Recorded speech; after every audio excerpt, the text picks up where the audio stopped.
পাকান পিঠে প্রথম গুড় দিতে হবে কড়াই, একটুখানি পানি দিয়ে নিয়েছি। এবার গুড়গুলো দিয়ে নেব।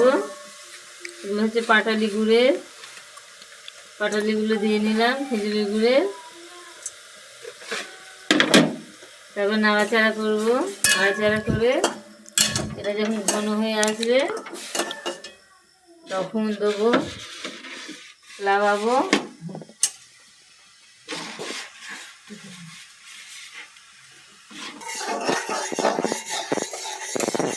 বন্ধুরা গুড়টা পাক হয়ে গেছে, এবার এতেই আটা দেবো। গুড়টা এরকম করে দেখতে হবে চিটে চিটে হয়েছে কিনা। নিলাম আমরা পিঠে করার জন্য একটুখানি ময়দা দিয়ে নিলাম যাতে পিঠেটা একটু নরম হয়।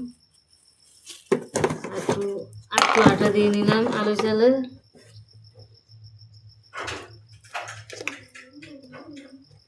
এবার একটু পানি দিয়ে দিলাম, এবার গোলাটা গুলে নিই।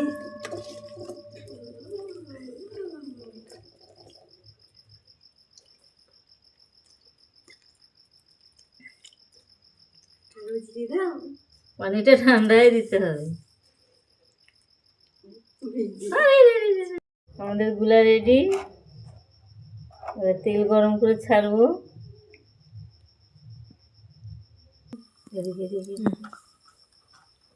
বন্ধুরা আমরা আটাটা ঘুটে নিলাম ভালো করে, এবারে ছাড়লাম পিঠেটা। পিঠেটা যত ছোটো কড়াই করবা তত ভালো হবে, যত পিঠেটা ফুলবে তত ভালো হবে। যত তুমি ছোটো কড়াই করবা তত ভালো হবে।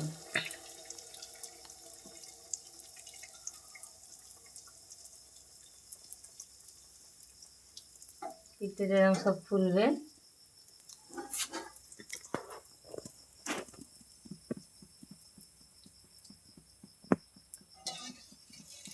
পিঠেটা